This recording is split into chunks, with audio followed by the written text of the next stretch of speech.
इस कार्यक्रम के प्रायोजक हैं कृषि एवं किसान कल्याण मंत्रालय, भारत सरकार। हर जोखिम से निकल कर फसल आए, सुरक्षित हो जाए,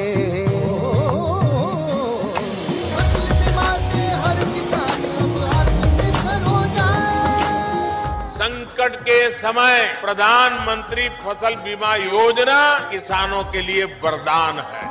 अब सूखा पड़े या बाढ़ आ जाए कोई डर नहीं, अब ओले पड़े या कीट पतंगे फसल खा जाए कोई फिक्र नहीं, क्योंकि हमने लिया है प्रधानमंत्री फसल बीमा। बुआई से फसल कटाई तक हर जोखिम का दावा, न्यूनतम प्रीमियम पर अधिकतम भुगतान का वादा। योजना से हर साल जुड़ रहे हैं 5 करोड़ से ज्यादा किसान। अब आपकी है बारी। नजदीकी कृषि कार्यालय, सहकारी समिति, बैंक शाखा, अधिकृत बीमा कंपनी या जन सेवा केंद्र में स्वेच्छा से करा सकते हैं पंजीकरण। फसल बीमा पोर्टल या फसल बीमा ऐप द्वारा भी कराया जा सकता है पंजीकरण। प्रधानमंत्री फसल बीमा योजना, आपकी फसलों का संपूर्ण सुरक्षा कवच। कृषि एवं किसान कल्याण मंत्रालय, भारत सरकार। किसान वाणी कार्यक्रम सुनने वाले सब बाण भाइयों ने धर्मवीर भाई और वीरेंद्र भाई की राम राम। वीरेंद्र भाई जी, धर्मवीर भाई, मौसम तो आज ठीक करवा दिया आपने। हाँ धर्मवीर भाई, कल शाम भी जो है मौसम ने एकदम करवट बदली और भाई अच्छी बूंदा पड़ी, बूंदा की बरसात थी और उसके साथ साथ आप देखें मौसम बड़ा खुशनुमा हो गया।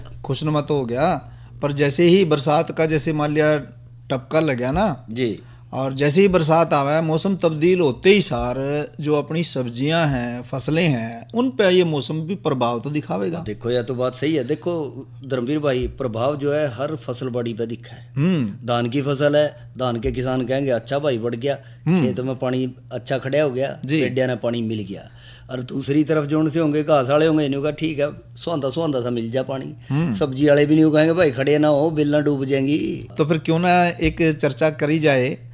एक डॉक्टर सीवी सिंह जी से बात करी है किस बारे में, कि भाई ये जो बरसात सी हो रही, अच्छा कि भी इसका क्या फायदा। ऐसे दिनों में सब्जियों की देखभाल करने वाले जो भाई हैं, आपने तो बहुत बढ़िया विषय चुना। बरसात भी होने लग रही है, गेली डॉक्टर साहब पकड़ लिए, कहाँ थे मिले आपने? डॉक्टर साहब मिल गए थे भी। अच्छा, खेता में फिर रहे थे, दिखा खेता में फिर रहे थे। बहुत बढ़िया। फिर आपने तो यह जो बातचीत है, ये किसान भाइयों के भी बड़ी काम की बातचीत है। तो सुनवाओ फिर। सुना जरूर। बरसात के दिनों में सब्जियों की देखभाल, इस विषय पे आज हम चर्चा करेंगे। डॉक्टर सीवी सिंह जो कि सब्जी रोग विशेषज्ञ हैं। डॉक्टर साहब, आपका कार्यक्रम में स्वागत है। धन्यवाद। डॉक्टर साहब, जानना चाहेंगे कि ये जो बरसात का मौसम है, इसमें किसान भाई अपने खेतों में खड़ी सब्जियों की किस तरीके से देखभाल कर सकते हैं, इस बारे में आप जानकारी दें। हाँ, जैसा कि हम सभी जानते हैं कि बारिश की बड़ी अनिश्चितता देख के कहीं तक ज्यादा बारिश हुई है, कहीं कम हुई है, कहीं बिल्कुल नहीं हुई है। तो इस तरह से किसानों के लिए एक समस्या सी हो गई है। जो कुछ किसानों के हमारे पास फोन आ रहे हैं, उनका ये कहना है कि साहब हमारे जो लगी हुई है पौधे, खास करके जो चाहे वो टमाटर हो लगी है या आपकी बैगन लगी हो,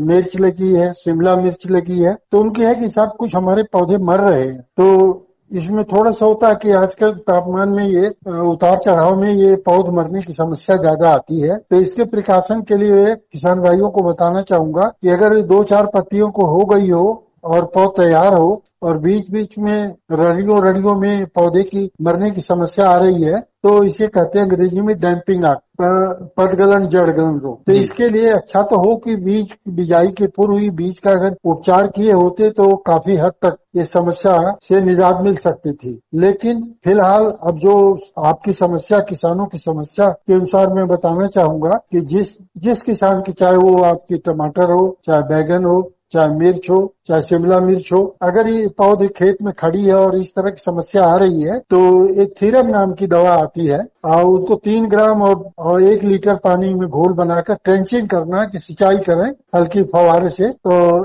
10 दिन के बाद पुनः दोहराएं, तो ये जो पौधे मरने की समस्या है उससे उनके निजात मिल सकती है। बाकी जैसा कि आपने जिक्र, जो खेत में खड़ी है आजकल खासकर तो बेल वाली सब्जियां हैं, बेल वालियों में कुछ किसानों की समस्या आ रही है कि साहब हमारे फूल आते हैं, फल नहीं आ रहे हैं, फल आ भी रहे हैं तो सूख जा रहे हैं। तो ये तो टेम्परेचर की समस्या, जैसा कि मैंने पहले भी जिक्र किया था कि जब 39-40 डिग्री सेंटीग्रेड से तापमान ऊपर हो जाता है तो उस समय ये जो आपकी घिया है, चाहे तोरी है, चाहे टिंडा है, चाहे करेला है, इनमें समस्या आती है कि एक ही पौधे पर नर और मादा फूल दोनों आते हैं ऐसे तापमान में मादा फूल की बढ़ोतरी कम हो जाती है, कम होती है और नर ज्यादा खिलते हैं। तो इससे हमारे ये होता है कि उसमें फल केवल मादा में आता है। तो ये समस्या आम है, अगर टेम्परेचर थोड़ा सा डाउन होगा तो ठीक हो जाएगा। दूसरी बात, कुछ किसानों की ये भी समस्या है कि साहब हमारे घिया है थोड़ी सी बड़ी सी हो करके फिर वो टॉप के पोर्शन से जो है वहां से सूखना शुरू हो जाती है। तो इस समय देख रहे हैं आजकल के बारिश की वजह से मच्छर ज्यादा होते हैं, तो कुछ इंसेक्ट ऐसे होते हैं सबसे सॉफ्ट पोर्शन हमारा टेंडर पार्ट होता है, वहां वो पिंच कर देते हैं और वहां से जहां वो फूल लगा हुआ होता है और डंठल से जो फल बना हो तो वो टिप को पंचर हो जाने से उनकी ग्रोथ रुक जाती है और पौधे ग्रोथ जब रुक जाती है तो छोटी अवस्था में ही घिया सूख जाती है। तो इसके लिए थोड़ा सा ये ध्यान रखें कि अगर इस सब की समस्या होती है और ये सब खास करके जो बेल चढ़ा करके, चाहे वो कूप हो चाहे घर पे हो या किसी ट्री पर चढ़ाए हो, उनमें समस्या ज्यादा होती है क्योंकि वो डायरेक्ट संपर्क में इनके मच्छर और इंसेक्ट करते हैं। अगर वो जमीन पर है तो थोड़ा तापमान, चूंकि सिंचाई करते हैं तापमान से भी ठीक रहता है और उसमें हमें स्प्रे कर तो स्प्रे से भी नियंत्रण किया। तो इसमें थोड़ा सा ये ध्यान रखें कि कोई भी इंसेक्टिसाइड ले ले कंटेक्ट, उसको स्प्रे कर दें ताकि कीड़े से बचाएं। कुछ एक देहाती नुस्खा भी कुछ किसानों का है, जो गुग्गल होता है उसको धुआं करते हैं, कहते साबु, कुछ हद तक इसकी राहत होती है। अगर उनकी इस तरह की होती है, ऐसे रिकमेंडेशन तो है नहीं, लेकिन हमारे किसान भी बड़े बुद्धिजीवी है और इस तरह करके अगर उनकी फसल सुरक्षित हो जाती है तो वो कर सकते हैं। जी डॉक्टर साहब, इसके अलावा डॉक्टर साहब जो बरसात के दिनों में जो सब्जियां हैं उन पे बीमारियों का आक्रमण होना लाजमी सी बात है और उधर से कीटों का आक्रमण भी हो जाता है। डॉक्टर साहब, जो सब्जियां हमारी खेतों में खड़ी हुई हैं किसान भाइयों के पास खेतों में, उन सब्जियों में कौन कौन सी बीमारियां लग सकती हैं और उनका रोकथाम का जो इंतजाम है वो कैसे करना है, इसके बारे में डॉक्टर साहब थोड़ा प्रकाश। जी, बड़ा अच्छा सवाल करेंगे। तो आप घिया ले लीजिए और कोई सब्जी, बेल वाली सब्जियां लीजिए, उनमें भी इस तरह से डाउनी मिल्ड्यू भी आती है। जो नीचे बड़े पत्ते, जो पुराने पत्ते होते हैं उनमें नीचे उलट के देखें तो तांबे जैसा जंग लगता है। एक तो ये होती है। दूसरी, मच्छरों का प्रकोप ज्यादा होता है। वैसे मैं इसका पक्षधर नहीं हूँ कि अगर छोटी स्केल पर हो तो इस तरह के रासायनिक से नियंत्रण किया जाए। अब तो जैविक क्रिया से भी लोग कर रहे हैं, लेकिन लार्ज स्केल पर अभी तो इतनी सफलता नहीं हो रही है। तो ये मेलाथियान वगैरह है और डाउनी मिल्ड्यू वगैरह की जो पत्तियों हो गई, चाहे वो तोरी हो चाहे वो घिया हो, इन पर ये खास करके बीमारियां आती हैं। तो इनसे के लिए ये अगर इंडोफिल 45 डाइथैम्पेथाइन कोई भी मैंको 2 ग्राम और साथ में इंसेक्टिसाइड मिला के अगर स्प्रे करें तो उसको नियंत्रण किया जा सकता है। इसी के साथ साथ मैं बताना चाहूँ कि आजकल खेत में भिंडियां भी खड़ी है और किसान के अधिक साहब हमारी जो भिंडी है पीले पत्ते पीले हो रहे हैं। तो कुछ ऐसी वेरायटी हैं, जैसे पहले पूसा सावनी थी, भारतीय अनुसंधान संस्थान की निकाली हुई है। इसमें थोड़ा सा ये पीलिया रोग का उसमें बर्दाश्त करने की क्षमता नहीं होती है। जब इस तरह का वातावरण उतार चढ़ाव होता है और बारिश होती है तो इनमें थोड़ी सी समस्या आती है। लेकिन कुछ वैज्ञानिकों ने वेराइटीज निकाली है भिंडी की, और उसमें जैसे है आपका वर्षा उपहार, हिसार उन्नत, ये चौधरी चरण सिंह हरियाणा एग्रीकल्चर यूनिवर्सिटी हिसार की है। ये काफी इस तरह से पीलिया रोग रोधी है। तो ये भी ध्यान रखें, कुछ ऐसी किस्में लगावें। अब भिंडी एक ऐसी चीज है, इसको आप लगातार बिजाई कर सकते हैं। 30, 40, 45 दिन में फल आना शुरू हो जाता है। इसका भी कर लें। आगे के लिए अब अगला आ रहा है महीना, हम जो बिजाई करेंगे तो उसमें आपके जिसमें आपकी जड़ वाली सब्जियां हैं, कुछ खेत में कुछ ऐसे मूली आ रही हैं, लेकिन मूली, सलगम और गाजर, इनकी बिजाई भी, जो भी आप बीज करें सब्जी वालों में, सब्जी के बीज में उनको उपचार जरूर कर लें, चाहे वो थीरियम से कर लें या चाहे आपका भावस्टीन है उससे करके तब करें। तो जड़ें भी, चूंकि ये जड़ वाली सब्जियों को खाने के उपयोग में अधिकांश जड़ों का ही होता है, चाहे मूली हो, चाहे गाजर हो या सलगम हो, चुकंदर हो। अगली महीने से हम शुरू करेंगे बिजाई, तो इनका बीज उपचार करके ही करें। और ये ध्यान रखें कि जो भी लगावे डोल बनाकर रखें। आप देख ही रहे कि पानी की हालत क्या हो रही है, वाटर लेवल नीचे जा रहा है। तो डोलों पर करने से एक तो हमें फायदा यह होगा कि पौधों को पानी की उतनी ही दिया जाए ताकि उसके बीज के और पौधों के संपर्क में आ सके। फ्लडिंग करने से पानी भी बेकार हो जाता है और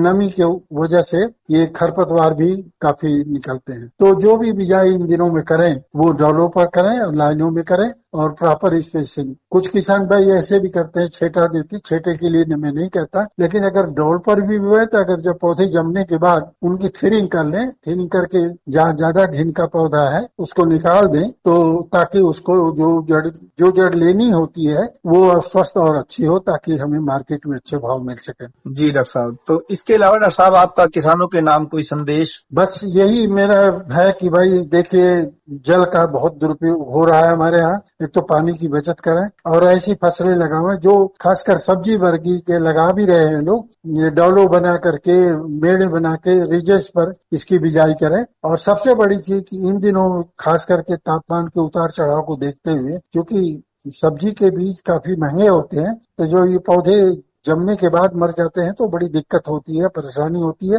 खास आर्थिक लाभ तो होता है लेकिन अपनी मानसिक रूप से भी परेशानी होती है। इसके लिए जो भी बीज खेत में लगावें किसी तरह का, चाहे वो टमाटर हो, चाहे भिंडी हो, चाहे करेला हो, चाहे तोरी हो, चाहे अब शिमला मिर्च हो, या तो आपकी रूट वाली जैसे हमने गाजर बताया, ये लगने के समय है। अब आगे के जिक्र करेंगे, जैसे कुछ किसान भाई सितंबर लास्ट वीक के अगस्त में मटर की भी बिजाई करते हैं। इन सब का बीज उपचार कर ले और इसकी चर्चा हम लोग खास करके जब इसका समय होगा तो मैं आपसे आग्रह करूंगा कि एक बार जो आगे लगने वाली फसलें हैं उसके बारे में चर्चा की जाए तो अच्छा रहेगा, ताकि किसानों को याद भी रहेगा और उसको अपनाने में उनको सुविधा मिल सकेगी। बहुत अच्छा डॉक्टर साहब। तो बरसात के मौसम में किस तरीके से हमने फसलों की देखभाल करनी है, विशेष रूप से सब्जियों की, तो उसके बारे में आपने बेशकीमती जानकारी दी है। किसान भाई इस जानकारी से फायदा उठाएंगे ऐसी हमें उम्मीद है। आपने हमसे बातचीत की और ये जानकारी दी, इस सब जानकारी के लिए आपका बहुत बहुत धन्यवाद।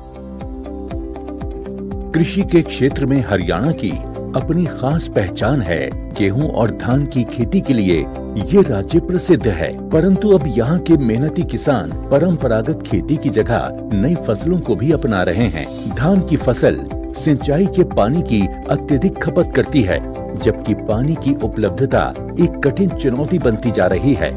इसलिए आवश्यक है कि धान के क्षेत्र को क्रमशः कम करते हुए पानी की कम खपत करने वाली फसलों को जगह दी जाए।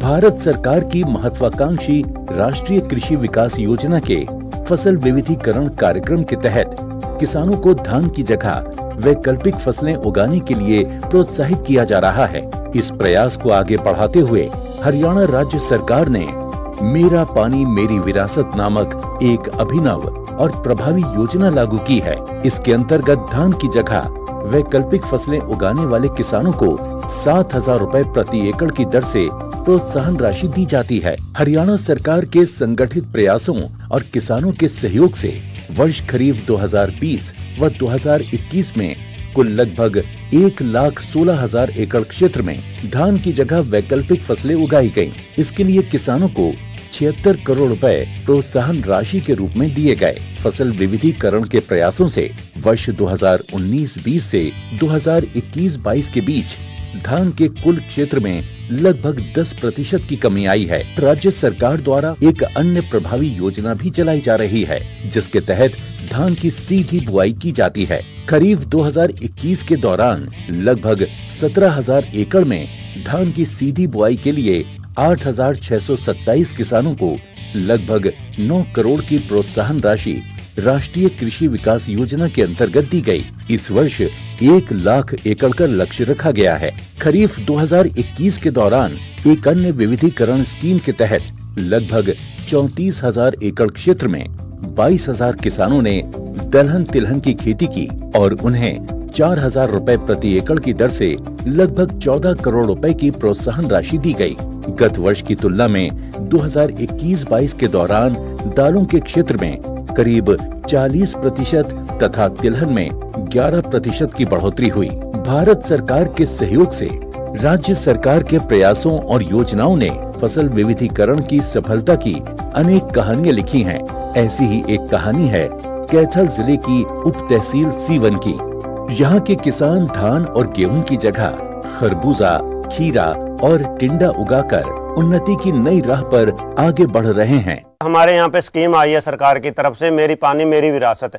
उसके तहत हमने धान और गेहूं को छोड़ के हमने तरबूज, खरबूजे, खीरे, टिंडे की खेती करनी शुरू की है और उसमें इंटरक्रॉप के रूप में हम मकई ले रहे हैं, जिसमें पानी की खपत काफ़ी कम हो गई है। 25% पानी में हम ये सारी फसलें ले लेते हैं और हमें सरकार की तरफ से इसमें सहायता मिल रही है 7,000 रुपये पर एकड़ की। और साथ में हमें और भी मुनाफा हो रहा है फसल में, हम 25 से 30% एक्स्ट्रा कमा पा रहे हैं, जो 25-30 हज़ार रुपये पर एकड़ बनता है। हरियाणा राज्य के किसान समृद्धि के नए मुकाम की ओर अग्रसर हैं। फसल विविधीकरण ने उनके जीवन में मुस्कान का नया रंग भर दिया है। वीरेंद्र भाई।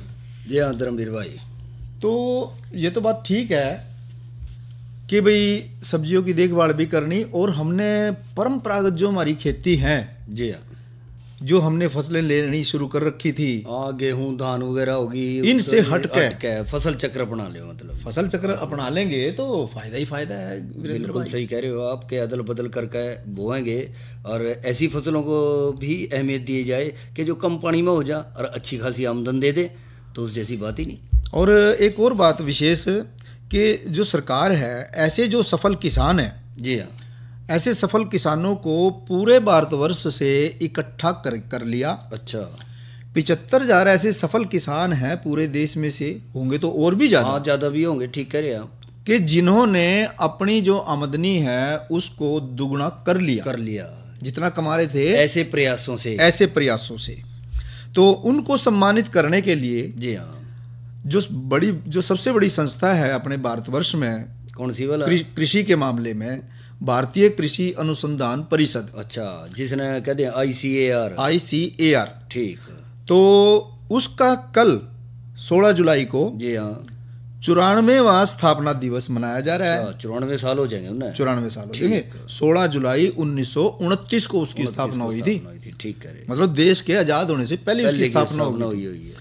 तो उस वक्त उसका कुछ और नाम था, जी हाँ। तो कल 16 जुलाई को जो सवेरे के टाइम 10 बजे केंद्रीय कृषि मंत्री जी, जो कि कृषि एवं किसान कल्याण विभाग के मंत्री हैं, वो APA शिंदे हाल में NASC कॉम्प्लेक्स पूसा नई दिल्ली में, जी हाँ, 731 कृषि विज्ञान केंद्रों से जो किसान हैं 75,000, जी, जो कि सफल हुए अपनी आमदनी को बढ़ाने में, बिल्कुल सही कह रहे हैं, वो इस कार्यक्रम में हिस्सा लेंगे, वो इस कार्यक्रम की शान बढ़ावेंगे।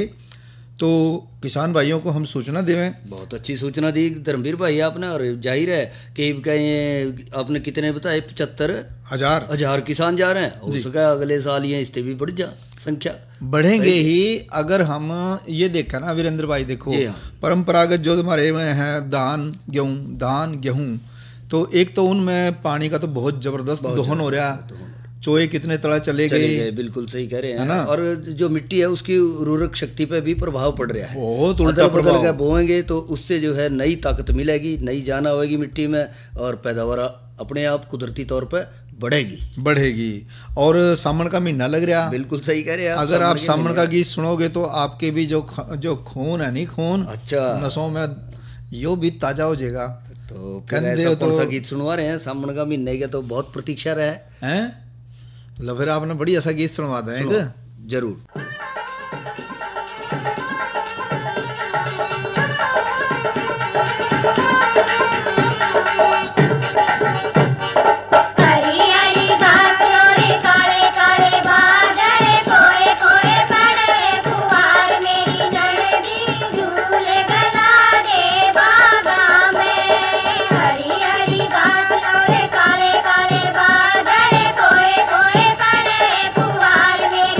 मेरी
वीरेंद्र भाई। जी हाँ धर्मवीर भाई, आप भी इस ये पेड्डे पे चौपाड़ में जो पेड्डा पे आप बैठे इसकी छाम है जी, आप भी एक पींग सी गला लो। हाँ बात सही कह रहे हैं आप। हाँ नु क्या करें कि जो नहीं झूलेंगे नहीं सामने में कान गड़ जाए। अच्छा कोई नहीं, चलो थारे कान ने सुरक्षित रखेंगे जरूर पाओगे। कोई बात नहीं, आप बुढ़े हो गए कोई बात नहीं, लेकिन बुढ़िया का जी नहीं होता। हाँ नहीं क्यों, एक झोटा सा तो ले लियो। जरूर सही कह रहे यार, गेली थाने बिठाएंगे। हाँ क्यों नहीं।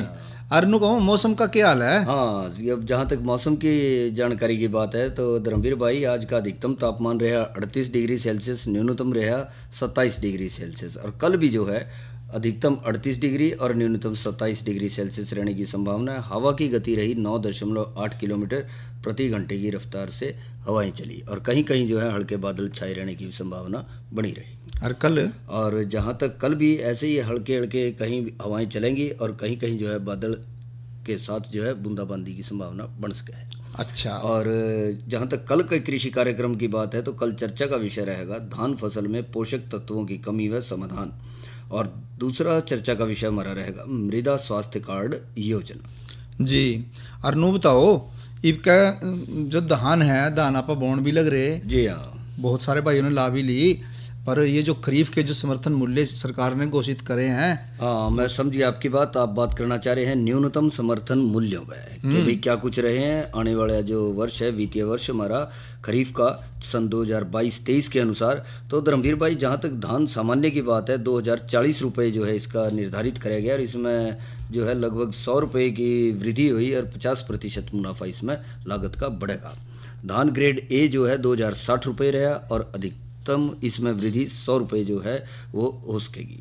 और ज्वार हाइब्रिड 2970 रुपये 232 रुपये की शुद्ध वृद्धि जो है इसमें देखी गई है। ज्वार मालदंडी 2990 रुपये, इसमें भी 232 रुपये की वृद्धि देखी जाएगी। इसी तरह से तुड़ अरहर है उसकी 6600 रुपये जो निर्धारित कराया गया समर्थन मूल्य और 300 रुपये की जो है इसमें शुद्ध वृद्धि दर्ज हुई। बाजरे में भी वृद्धि हुई है। बाजरे का जहाँ तक सवाल है धर्मवीर भाई 2350 रुपये जो है इसका न्यूनतम समर्थन मूल्य निर्धारित कराया गया और 100 रुपये की इसमें वृद्धि रही और शुद्ध मुनाफा जो देखेंगे वो 85 रुपये लागत का जो है प्रतिशत में 85% देखा गया। एक काम करियो जी हाँ, इनका थोड़ी सी रड़ी बाजरे की भी ला लो। भैया अपना बात सही कही धर्मवीर भाई, बाजरे की भी रड़ी ला लें और साथ साथ जो है ज्वार की भी ला लो, रागी की भी ला लो। ये सारी चीजें मोटे अनाज हैं, ये मोटे अनाज हैं, ये सेहत के लिए बहुत अच्छे रहेंगे। अच्छे भी रहेंगे धर्मवीर भाई, ये अच्छे रहेंगे इसीलिए जो है इनकी जागरूकता फैलाने के लिए। आने वाला जो अगला साल है नहीं नया वो क्या घोषित कर दिया भला?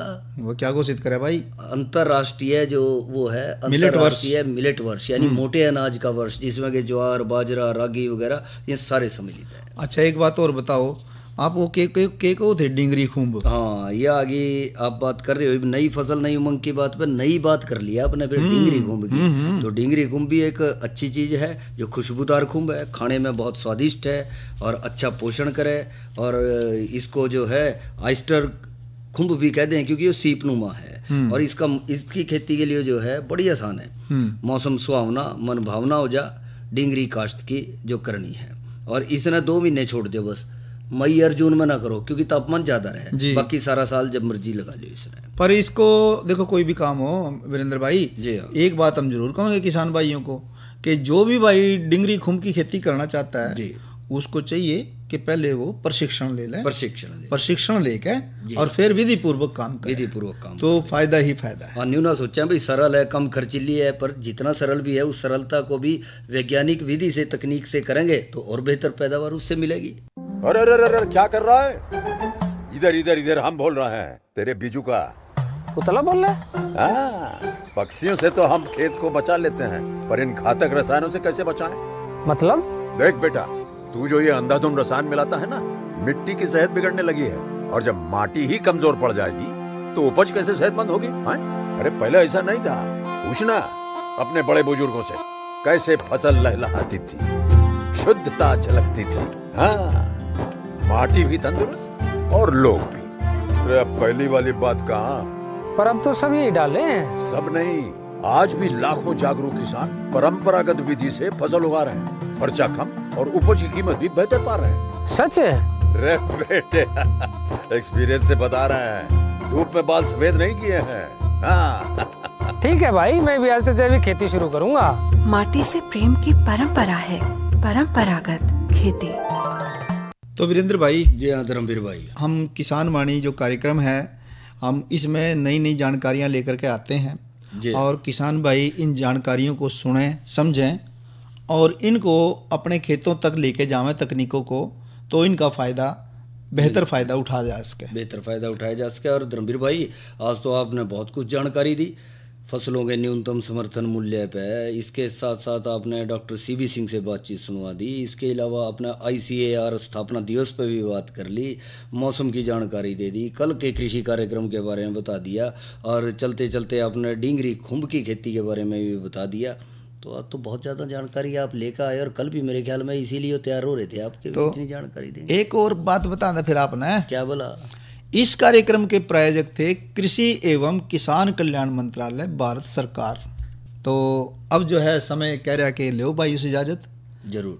अच्छा भाइयों, राम राम।